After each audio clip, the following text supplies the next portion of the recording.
Good morning students. Class 12 business studies के लिए हम लोग का क्लास 12 के बिजनेस स्टडीज में अभी तक जो पढ़ा है चैप्टर नंबर 1, चैप्टर नंबर 2। जैसे बिजनेस स्टडीज में हमारे दो पार्ट हैं, पार्ट ए, पार्ट बी।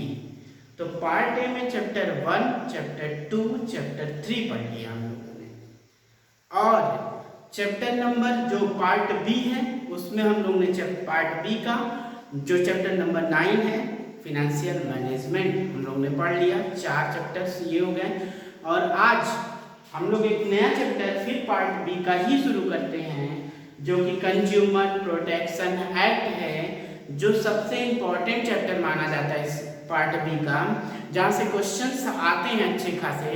तो ये consumer protection act, consumer protection एक चैप्टर है, चैप्टर नंबर 12 है आपके बुक में, आपके बुक में पूनम गांधी के बुक में, उसी बुक से हम लोग इसको पढ़ रहे होंगे। तो इसमें देखेंगे कंज्यूमर प्रोटेक्शन एक्ट है क्या, क्यों काम करता है, क्या जरूरत है इसकी। तो मैं थोड़ा सा इसके बारे में बताऊं। तो जो कंज्यूमर प्रोटेक्शन एक्ट है, तो पहले बताएं कंज्यूमर प्रोटेक्शन होता क्या चीज है। जो हमारे कंज्यूमर्स हैं, जो मार्केट के अंदर जो कंज्यूमर हैं, जो यूज करते हैं गुड्स का, दो तरह के लोग हैं मार्केट में। एक तो है जो गुड्स को बनाता है, गुड्स को बेचता है।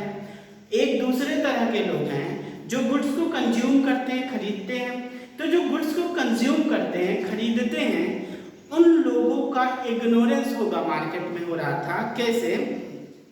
जो गुड्स थे वो डिफेक्टिव टाइप के बनाए जाते थे, अच्छे गुड्स नहीं थे, फिर भी बना के उनको बेच दिया जाता था और वो कंज्यूमर कुछ नहीं कर पाता था। अब क्या हुआ, उस कंज्यूमर्स के बहुत सारे राइट्स होंगे। जैसे कंज्यूमर को ये राइट है कि उसको देख सकता है किसी गुड्स को।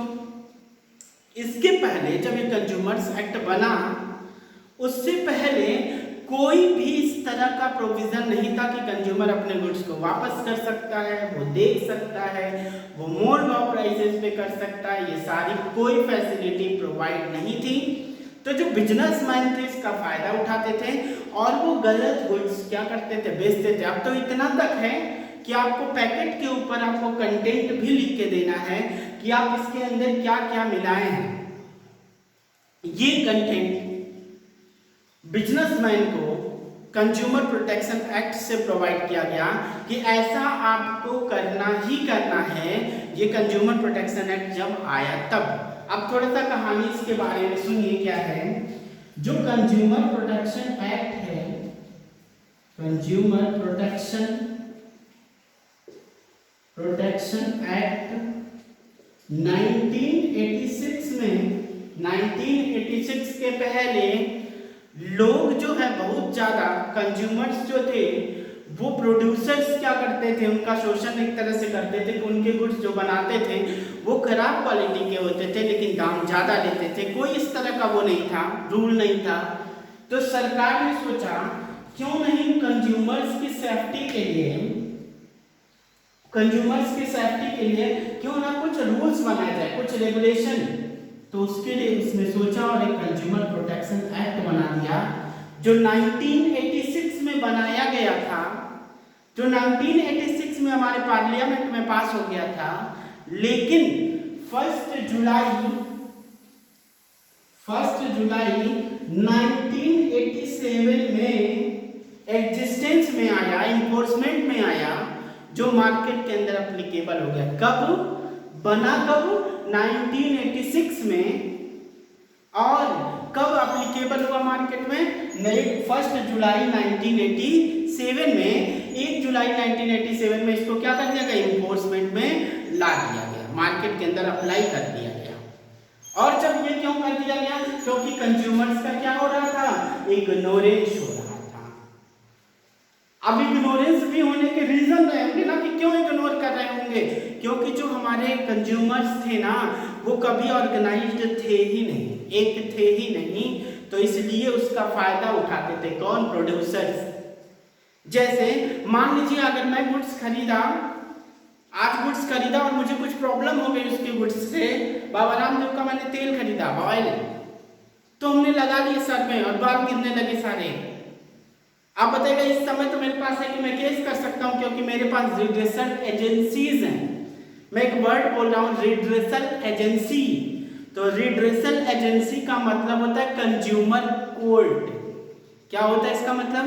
कंज्यूमर कोर्ट, जहां पे कंज्यूमर अपनी कंप्लेंट को कर सकता है उसको हम लोग रिड्रेसल एजेंसीज बोलते हैं। ठीक है ना? तो रिड्रेसल एजेंसीज। अब क्या होगा, बात सब गिर गया तो क्या पहले के समय में था तो ये हम कंप्लेन नहीं कर पाते थे। क्यों? क्योंकि ना कोई एजेंसी थी ना कोई हम लोग एक थे कंज्यूमर। आज होगा हम 10 लोग को इकट्ठा हो जाएंगे, दुकान पे पहुंच जाएंगे। ऐसा कैसे हो गया? तो अनऑर्गेनाइज्ड थे। फिर हमने बात किया कि जो कंज्यूमर प्रोटेक्शन है क्या है, इसको थोड़ा पढ़ते हैं ना बुक में। कहता है protecting the interest of consumers. वो कंज्यूमर्स के इंटरेस्ट को क्या करता है? प्रोटेक्ट करने का काम करता है। जो कंज्यूमर का इंटरेस्ट होता है उस इंटरेस्ट को प्रोटेक्ट करने का काम करता है। तो ठीक है, अब जरा बताइएगा मुझे, अगर उसके कंज्यूमर के इंटरेस्ट को प्रोटेक्ट करता है, ठीक है, कंज्यूमर के इंटरेस्ट को प्रोटेक्ट करता है, इस बात से मैं सहमत हूँ, लेकिन जो बताइएगा जो इम्पोर्टेंस है, कैसा इम्पोर्टेंस? जो इम्पोर्टेंस है, इम्पोर्टेंस में जैसे हम किसके लिए बात करें, हमारे पास दो तरह के लोग हैं ना इस मार्केट के अंदर। हमारे मार्केट में दो तरह के लोग रहते हैं, एक तो कंज्यूमर रहता है और एक प्रोड्यूसर रहता है। मार्केट में कौन? दो तरह के लोग, एक तो कंज्यूमर और दूसरा कौन? प्रोड्यूसर।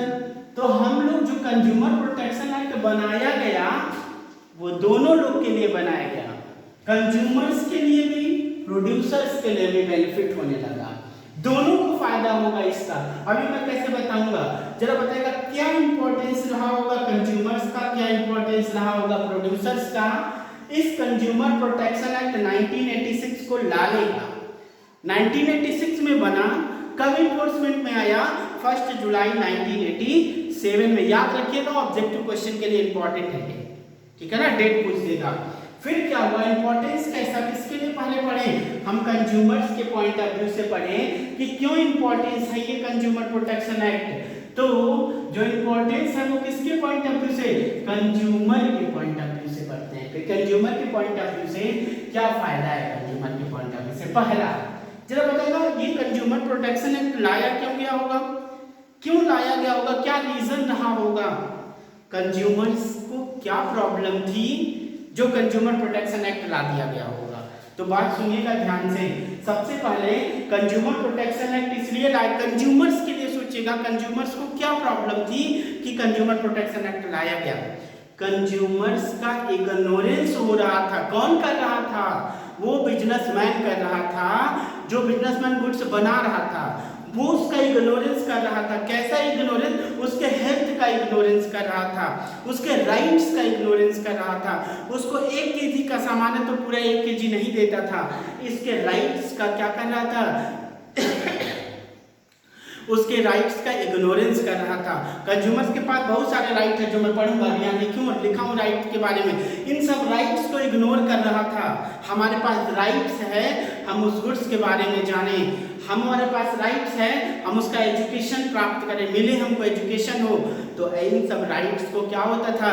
इग्नोरेंस करते थे। तो इसलिए कंज्यूमर प्रोटेक्शन एक्ट लाया गया, ठीक है ना। सबसे पहली बात, क्यों कंज्यूमर प्रोटेक्शन एक्ट लाया गया, क्या इंपॉर्टेंस रहा होगा? तो कंज्यूमर का इग्नोरेंस हो रहा था। बात समझ में आ गई ना। दूसरी बात है, यहाँ हेडिंग है आप देखेंगे, कंज्यूमर का इग्नोरेंस होगा क्यों? क्योंकि हम लोग क्यों, जरा बताइएगा, कोई किसी को क्यों इग्नोर करेगा? क्योंकि वो किसी के साथ नहीं होगा, वो अकेला होगा, वो दुर्बल होगा, कमजोर व्यक्ति होगा, इसलिए लोग उसको इग्नोर करेंगे। लोग उसको क्या करेंगे? इग्नोर करते हैं। तो इग्नोर, और किसको नहीं इग्नोर कर पाएंगे? जो एक साथ ग्रुप में होगा। यानी यही कमी थी, कंज्यूमर का इग्नोरेंस हो रहा था क्योंकि वो ग्रुप में नहीं थे। ग्रुप मतलब एक कोई ऐसी संस्था नहीं, ऑर्गेनाइजेशन नहीं बनाए थे जो कंज्यूमर्स के राइट को सेफगार्ड कर सके। आज तो बहुत सारे कंज्यूमर्स हैं, आप में बहुत सारे ऐसे ऑर्गेनाइजेशन हैं, किसी को कोई मार देता है, पुलिस किसी को मार देती है, तो उसके लिए कौन? हमारे यहाँ जो बहुत सारे ऑर्गेनाइजेशन हैं जो काम कर रहे हैं, बहुत सारे एनजीओ हैं, एनपीओ हैं जो काम करते हैं इस तरह का, ठीक है ना। मानवाधिकार मैं बोलता हूँ ये भी एक ऑर्गेनाइजेशन है, क्या करती है लोगों के जो लोग हैं, जो पर्सन है, जो पीपल है, उनके राइट्स को बताती है, उनके राइट्स को सेफ गार्ड करती है। ऐसे ही बताएगा कंज्यूमर्स का इग्नोरेंस क्यों हो रहा था बिजनेस में, क्योंकि वो इकट्ठा नहीं थे, यानी दूसरा हेडिंग था अनऑर्गेनाइज्ड कंज्यूमर थे। कोई ऑर्गेनाइजेशन नहीं था जो इनको सेफगार्ड कर सके, अनऑर्गेनाइज्ड थे। बताएगा अनऑर्गेनाइज्ड रहने के पीछे रीजन क्या रहा होगा। सबसे पहले कंज्यूमर का इग्नोरेंस हो रहा था, तो क्यों हो रहा था, क्योंकि वो अनऑर्गेनाइज्ड थे, जो इकट्ठा नहीं थे। और बात ये है वो बताएगा अनऑर्गेनाइज्ड थे ही क्यों नहीं एक हो पा रहे थे, क्योंकि वो वाइड स्प्रेड थे, फैले हुए थे, वाइड स्प्रेड एक्सप्लॉयटेशन था, इनको अलग अलग बहुत ज्यादा शोषण हो रहा था इनका, उनको अनदेखी की जा रही थी उनकी बातों को, तो बहुत ज्यादा वाइड स्प्रेड थे वो लोग, अपने में मतलब अलग अलग रहते थे। तो इसलिए क्या करिए, ये था कंज्यूमर के पॉइंट ऑफ व्यू से 3 बातें निकल के आ गई। क्या इन 3 बातों के लिए हमारे यहाँ कंज्यूमर प्रोटेक्शन एक्ट 1986 को पास किया गया। क्यों, कंज्यूमर का इग्नोरेंस हो रहा था। तो इग्नोरेंस क्यों हो रहा था, क्योंकि कंज्यूमर ऑर्गेनाइज्ड नहीं थे, एक साथ नहीं थे। बताएगा कंज्यूमर एक साथ क्यों नहीं आ पाते थे, ऑर्गेनाइज्ड क्यों नहीं थे, क्योंकि वाइड स्प्रेड थे, बहुत दूर दूर तक फैले थे, बहुत बड़ी कंज्यूमर्स की संख्या थी, वाइड स्प्रेड थे, इसलिए वो एक साथ नहीं आ पाते थे। याद हो जाएगा ना, कंज्यूमर के पॉइंट ऑफ व्यू से क्या इग्नोर क्यों हो रहा था, क्योंकि वो अनऑर्गेनाइज्ड थे। अनऑर्गेनाइज्ड क्यों थे, क्योंकि वो वाइड स्प्रेड थे। ठीक है, फिर मैं पढ़ूंगा बिजनेसमैन पॉइंट ऑफ व्यू से। बिजनेसमैन के पॉइंट ऑफ व्यू से हम लोग पढ़ेंगे कि बिजनेसमैन के पॉइंट ऑफ व्यू से क्या होगा। तो देखेंगे सबसे पहला लॉन्ग टर्म इंटरेस्ट बिजनेस, देखते रहेंगे आप लोग बोर्ड को। तो लॉन्ग टर्म इंटरेस्ट बिजनेस मतलब ये होगा, जरा बताएगा बिजनेसमैन को क्या फायदा होगा अगर आएगा कंज्यूमर प्रोटेक्शन एक्ट। अगर बिजनेसमैन कंज्यूमर्स को खुश करता है, कंज्यूमर्स के हिसाब से गुड्स को बनाता है और कंज्यूमर्स का फायदा होता है उस गुड्स से, तो बताएगा बिजनेसमैन को क्या फायदा होगा। बिजनेसमैन का फायदा ये होगा, जैसे मैं बात करूं अभी एक एग्जांपल दो पतंजलि का, बाबा रामदेव का जो पतंजलि है, आप बताएगा आज मार्केट में क्यों बूम कंडीशन में पहुंच गई, क्योंकि उन्होंने कंज्यूमर्स को सेटिस्फाइड किया। उन्होंने क्या किया, कंज्यूमर्स को सेटिस्फाइड किया और कंज्यूमर्स उनके प्रोडक्ट को खरीदने लगे। आप बताइएगा उनको फायदा क्या क्या हुआ। सबसे पहला उनका बिजनेस ग्रोथ कर गया। अब जो बिजनेस है बाबा रामदेव हैं, वो हर जगह उनके गुड्स को बेचने लगे, यानी कि क्या हुआ, उनको सोसाइटी डेवलपमेंट होने लगा उनका, ठीक है ना, उनका ग्रोथ होने लगा, सोसाइटी डेवलपमेंट, उनकी सोसाइटी में उनकी पहुंच बढ़ने लगी, हर घर में उनके प्रोडक्ट को यूज करने लगे, इससे उनकी रेपुटेशन बढ़ गई, ठीक है ना। ये सब फायदे भी बिजनेसमैन को होने लगे। तो मैं यहाँ पढ़ा लिखा हुआ चीज पढ़ेगा। सबसे पहला लॉन्ग टर्म इंटरेस्ट होता था बिजनेसमैन को, क्यों, क्योंकि वो कंज्यूमर्स को जब सेटिस्फाइड करता था तो कंज्यूमर बार बार उसी प्रोडक्ट को खरीदेगा। तो बताएगा लॉन्ग टर्म का बेनिफिट होगा कि नहीं होगा, होगा, बिल्कुल होगा। फिर कह रहा है बिजनेस द सोसाइटी रिसोर्स, बताएगा लॉन्ग टर्म का बेनिफिट उसको होगा, क्यों होगा, क्योंकि वो बिजनेस जो हमारा सोसाइटी है ना, जो भारत है, जो भारत के सोसाइटीज हैं उसको यूज कर पा रहे हैं। लॉन्ग टर्म का बेनिफिट क्यों हुआ, क्योंकि वो वहां की सोसाइटी को यूज कर पा रहे हैं। भारत की सोसाइटी जो है अब क्या कर रही है, उनकी रामदेव जी के पतंजलि के जो प्रोडक्ट है उसको यूज कर रही है, यानी सोसाइटी के रिसोर्स कौन, सोसाइटी में रहने वाले लोग जो गुड्स को यूज करते हैं वो लोग के लिए क्या हो गया, यानी बिजनेस में लॉन्ग टर्म इंटरेस्ट कैसे हो गया, जब यहाँ पे रहने वाले लोगों ने गुड्स को यूज करना शुरू कर दिया। इंटरेस्ट कब होगा, जब कंज्यूमर सेटिस्फाइड होगा, कंज्यूमर सेटिस्फाइड हो गया तो लॉन्ग टर्म इंटरेस्ट होने लगा बिजनेस को।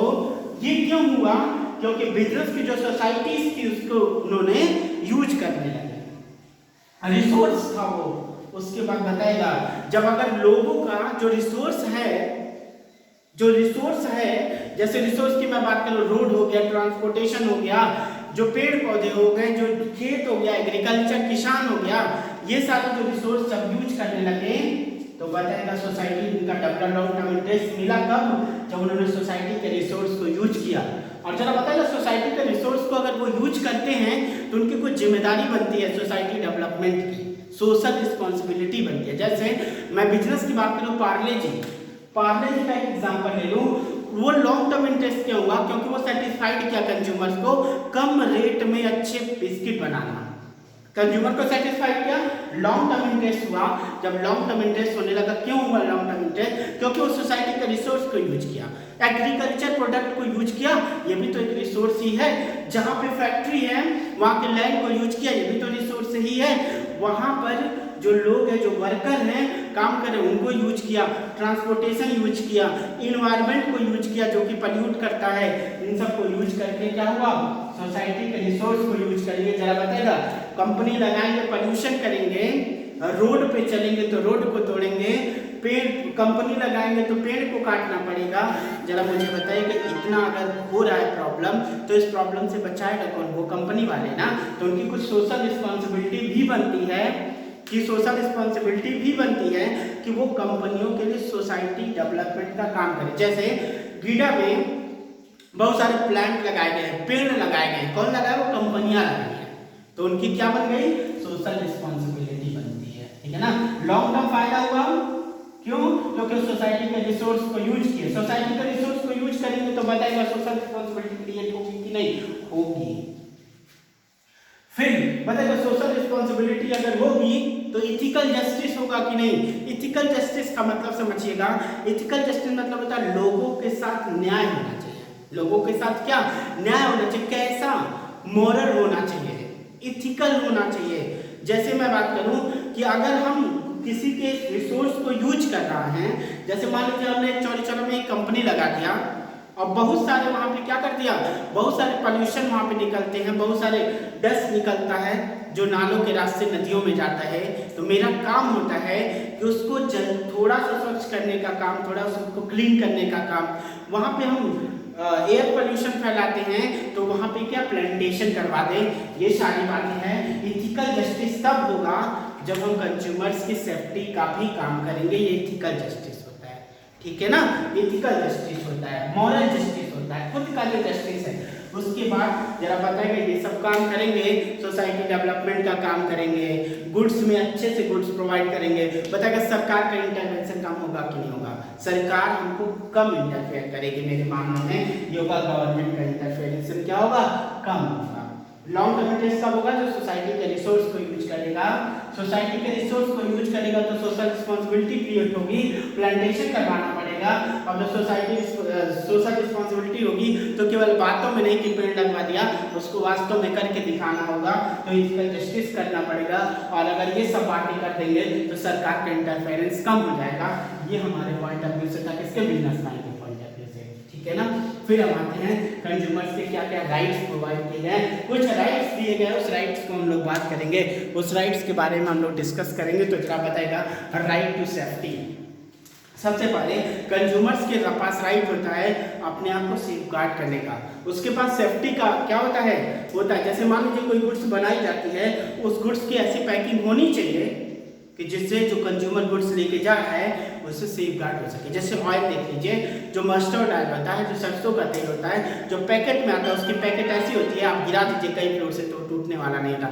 Right to safety. दूसरी बात, अपने हेल्थ की भी सेफ्टी कर सकता है, सेफ्टी करने का उसके पास अधिकार है। अगर मान लीजिए कोई गुड्स खाता है और वो बीमार पड़ जाता है तो उसके लिए वो कंप्लेन दर्ज करवाएगा, कंप्लेन करेगा कहाँ, रेडिएशन एजेंसी के पास, क्योंकि हम उस प्रोडक्ट को यूज करके बीमार पड़ गए, ठीक है ना। यानी सेफ्टी अपने करने का, सेफ्टी करने का उसके पास क्या है, बड़ा अधिकार है उसके पास।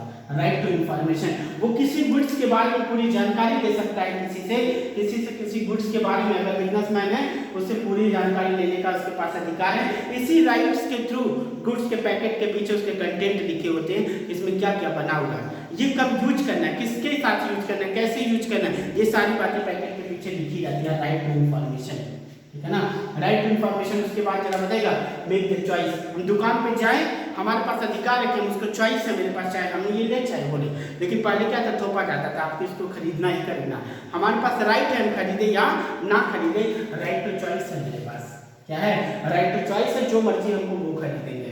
Right to representation, right to representation का मतलब होता है कि हम अपने आप को क्या कर सकते हैं, वहाँ पर रिप्रेजेंट कर सकते हैं, वहाँ पर बता सकते हैं। उसके बाद राइट टू द है सिक्रेटेशन। सिक्रेटेशन मतलब क्या, हम अन्य एजेंसीज का यूज कर सकते हैं, कोर्ट में जा सकते हैं, मेरे पास ये अधिकार है। अगर किसी भी गुड्स का डिफॉल्ट है तो मैं कोर्ट में जा सकता हूँ। राइट टू सिक्रेटेशन है।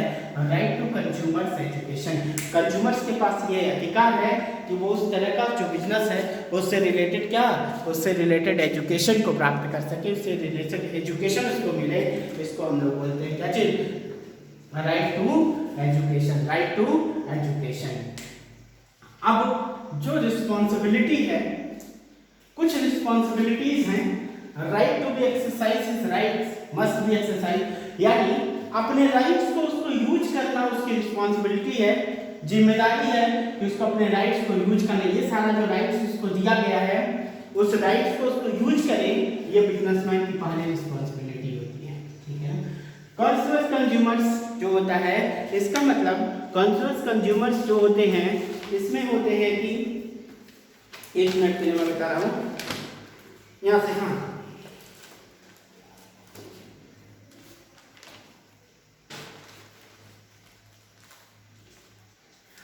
कॉन्शियस कंज्यूमर्स का मतलब होता है, कॉन्शियस कंज्यूमर्स का मतलब होता है कंज्यूमर्स को कभी भी बाइंडली बिलीव नहीं करना चाहिए कि मतलब आंख बंद करके कोई भी गुड्स नहीं खरीद सकता, ये बाइंडली बिलीव नहीं कर सकता किसी के ऊपर, उसको पूरी जानकारी उसको लेनी ही पड़ेगी। ठीक है ना, जिसको वो खुली आंखों से देख सकता है। मान लीजिए आप गए बुक खरीदने गए और बुक के अंदर सारा पेज क्या है, खाली है, सादा है, इसमें कुछ लिखा नहीं गया है, बस आगे थोड़ा इतना लिखा गया, इतना पेज क्या है, पूरा खाली है। तो आप जरा बताइएगा, आप जाते दुकानदार के ऊपर केस करने, वो केस नहीं होगा। क्यों? क्योंकि ये आपके पास, आपको ये खुद करना है कि आप इस गुड्स को खोल के देख सकते थे कि हमारी बुक सही है या नहीं सही है, इसको देख सकते थे आप, इसलिए उसके ऊपर आप केस नहीं कर सकते हैं। जिसको आप खुली आंखों से देख सकते हैं वो आपकी रिस्पॉन्सिबिलिटी है, उस गुड्स को देख के खरीदिए।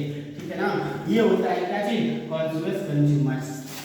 फिर होता है फिर कंप्लेंट्स फॉर रिडेशन, रिडेशन एजेंसीज को आप कंप्लेंट्स को फिल करें, ये भी आपकी एक रिस्पॉन्सिबिलिटी है। Consumers must be quality of the society, quality conscious, जो गुड्स है वो क्वालिटी कॉन्शियस होना चाहिए। किसको? कंज्यूमर्स को। Do not carried away by the advertisement, कभी भी एडवर्टीजमेंट पे भरोसा नहीं करना चाहिए, कभी भी एडवर्टीजमेंट पे भरोसा नहीं करना है, आपको खुद देख के खरीदना है।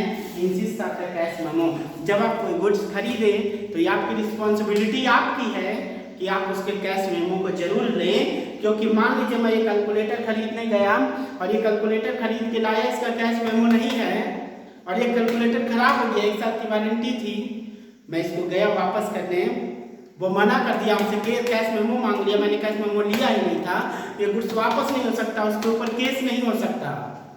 तो बताइएगा क्या केस कर सकते थे? नहीं कर सकते थे ना।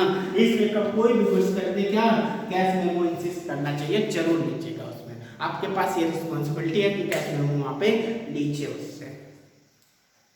ये सब बातें हमारे इसमें हैं कंज्यूमर प्रोटेक्शन एक्ट में। एक वीडियो 2 वीडियो और इस चैप्टर को हम खत्म कर देंगे, फिर हम लोग इसकी केस स्टडीज को डिस्कस करेंगे। नेक्स्ट वीडियो में हम लोग फिर इसको मिलेंगे आगे।